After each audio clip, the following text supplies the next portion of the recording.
कि मैं जरूर उठ जाऊंगी तो ठंडा बा भैया ठंडा बा बना के रखा बा ठंडा। यही में एगो पवन सिंह के गाना आयल रहे कि हम देखिले हे रोजगार से राम चक्कर चलाता के हुआर से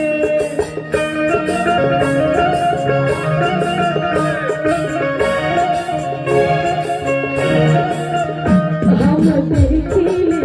हे रोजगार से राम चक्कर चलाता के हुआर से रोज करते होता सब मुझे है पता रोज करते होता सब मुझे है पता आप ही बोलिए क्या ये बात सही है बात सही है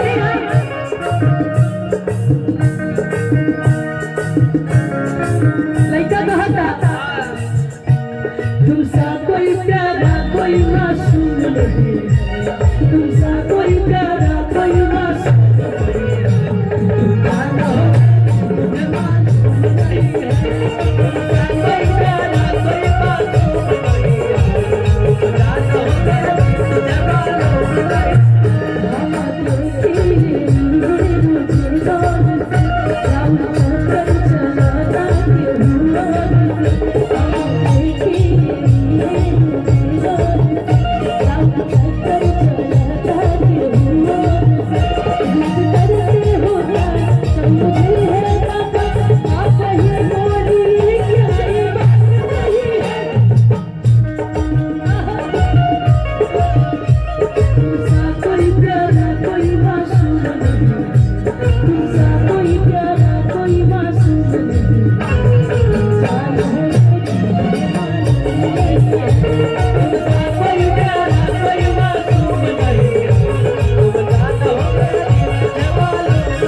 अब रहे जी